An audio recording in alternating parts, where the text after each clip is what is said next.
I did rebuild this engine completely by myself, so I have no clue what to expect. Back here up to the positive terminal of the battery. I had labeled that it went to the transmission when I took it off. That was a big mistake. The last video, I got the engine all mounted in with the 3 Hasport mounts here, here, and over there. What I didn't record is I had to order up a manual passenger side torque mount because the manual one is different than the automatic. So I ordered that up. I actually painted it to match the transmission. I don't know if manuals come without this or not. So this piece was just spot welded right here. So this is where the driver's side torque mount is supposed to be mounted, here and here, to the AC compressor bracket.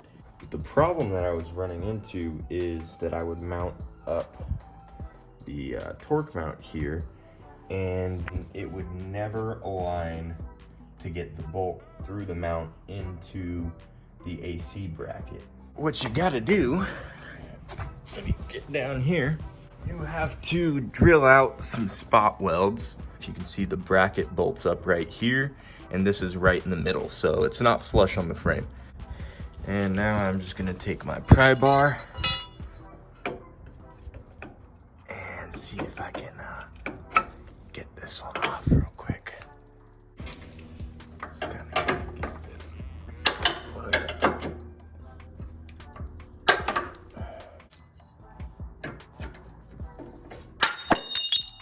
And there we go. There is the piece.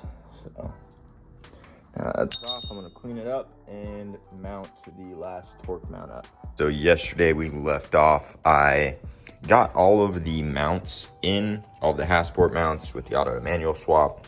I showed you guys how I had to remove a small piece of metal that goes under the torque mounts for them to fit properly. But after that, everything worked out great. I went ahead and also replaced the fuel filter yesterday. I added some fuel additive to the gas tank and ran the car for a few minutes before I started tearing everything apart. So hopefully the fuel in there is still good for when I start everything. Basically, the goal today is to get what hoses I can replaced. I did just get back from the hardware store and got some bolts that I need for the dust cover plate and the brackets, and also this alternator bolt starter bolt, because this one is way longer than the automatic transmission one. It goes like 100 millimeters deep into there, so I had to go buy a long bolt for that. But let's take a look and see what we're looking like down here. So as you can see, I got the manual trans to engine brace here and here. These are different than the automatic ones, so you are going to have to purchase those. A lot of people just say screw it and don't run them, but you know, I'm just trying to make sure I have all of the pieces I need. So that guy's on there, that guy's on there. These 2 bolts just go right here and here. So again, I'm just trying to make sure I have everything. I don't want to miss anything, and I want this to be together once it's together and running. So yeah, let's keep going. Little wins here and there. So I got these hoses replaced. I'm pretty sure these are just the heater core hoses. This one sucked. This little short guy, that was a pain. But yeah, got all those replaced. I've got the alternator on, got the starter in. We pretty much have all of the accessories on, ready to go now. Now I'm gonna start from the bottom up and attempt to put everything back together. And all that's left is the rest of the hoses, connecting the wiring harness, putting the manual ECU in, and fluids. So we making some progress today, boys. I got the half shaft in, bolted up. There's 3 bolts up top there. This is a Yonka intermediate shaft. They said it's 15% thicker than the OEM one, which if we look at the axles and then look here, I mean, you probably can't tell on camera, but it definitely looks a little bit thicker. Yeah, we made a lot of progress so far. I'm gonna actually try to get the spindles on, the knuckles, and get everything bolted up. I will be super hyped if I can get all that done today. So I'll catch you guys up here in a sec.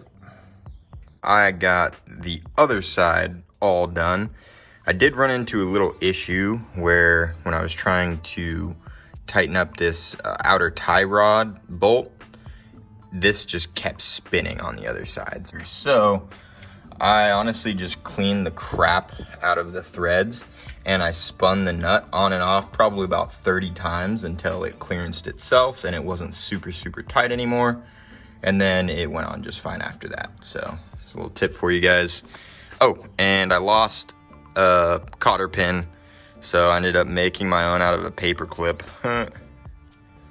Not too shabby if you ask me, but that's just gonna be temporary. I'm gonna be redoing all of the suspension eventually. I just want to drive this car, so yeah.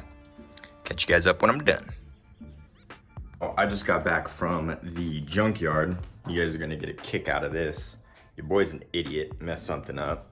After I was done plugging in all of the wiring clips to the engine, getting the whole harness plugged in and ready to go, I decided, hey, I might as well just hook it up to the battery, just turn the key to make sure that I have everything done correctly. So, one sec.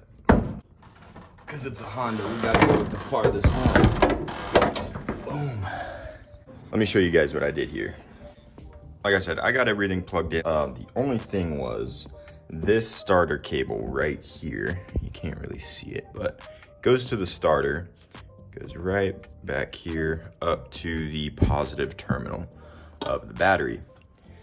I had labeled that it went to the transmission when I took it off.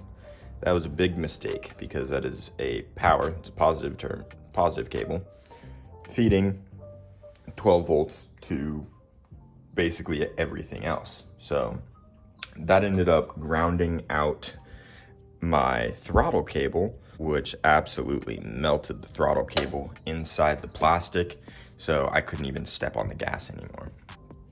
That was definitely it. I'm an idiot. We got it fixed. Anyways, I had to go to the junkyard to find a throttle cable. I had to just completely cut it to get it out, which is fine because I knew I was going to be getting another one. I'm going to be cleaning the air intake manifold because I bought a cheap, very cheap manifold off of eBay. It's about 50 bucks. You can tell the quality is really not that great. There are like some metal shavings wherever they had welded this in, and there's still just kind of like metal dust in there. So I'm just gonna wash that out a ton, probably go take to the car wash and pressure wash it with everything else.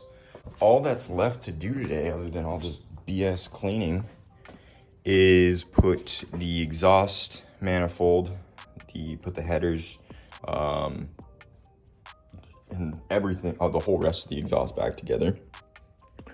Not gonna bleed the clutch because I'm really not gonna drive it. I have to buy new tires. I just want to start it, make sure she runs. But yep, so I'm gonna put the exhaust system on, fill it with oil, coolant, probably try to bleed the coolant system while I have it on, make sure it runs really well. I did rebuild this engine completely by myself, so I have no clue what to expect. I've never done anything this in depth, let alone rebuilding an engine and swapping it to a manual, standard transmission. So let's cross our fingers.